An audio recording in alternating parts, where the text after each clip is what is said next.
Tim kuasa hukum Ferdy Sambo dan juga Putri Chandrawati kembali menghadirkan other charge atau saksi yang meringankan dalam sidang lanjutan pembunuhan Brigadir Yosua.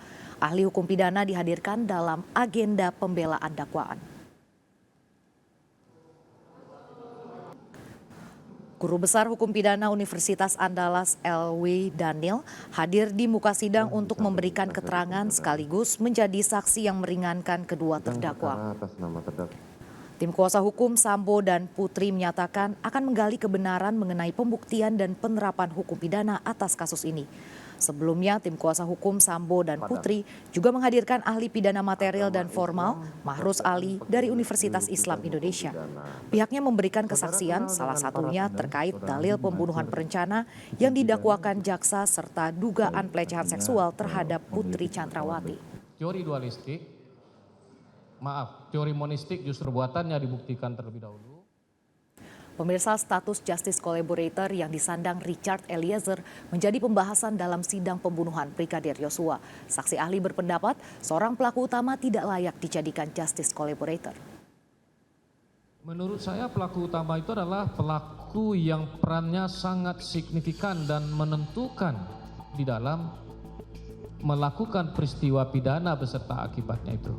Ya, kalau di dalam tindak pidana pembunuhan misalnya, siapa yang menusuk pakai pisau, siapa yang menembak dan sebagainya.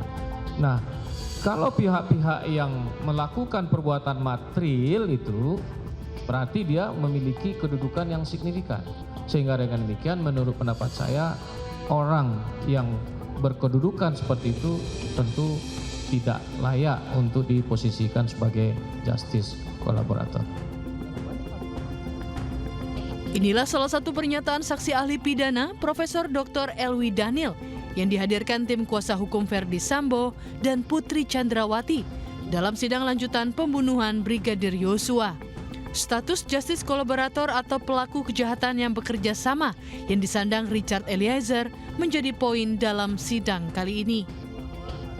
Menurut saksi, pelaku utama yang melakukan tindak pidana tidaklah layak menjadi seorang justice kolaborator.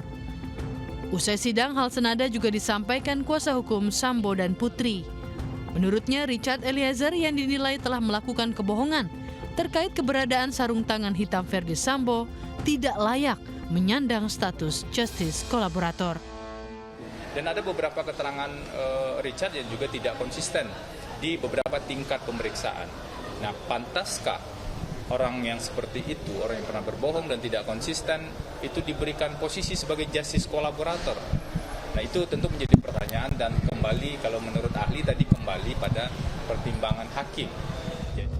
Dalam sidang agenda pembelaan dakwaan, tim kuasa hukum Ferdy Sambo dan Putri Chandrawati menyoroti sejumlah poin keterangan yang disampaikan terdakwa Eliezer dalam sidang sebelumnya. Mulai dari ketidakkonsistenan keterangan terdakwa, hingga kebohongan yang dinilai dilakukan Eliezer terkait sarung tangan Ferdy Sambo. Sarung tangan Ferdy Sambo bisa menjadi bukti adanya perencanaan pembunuhan.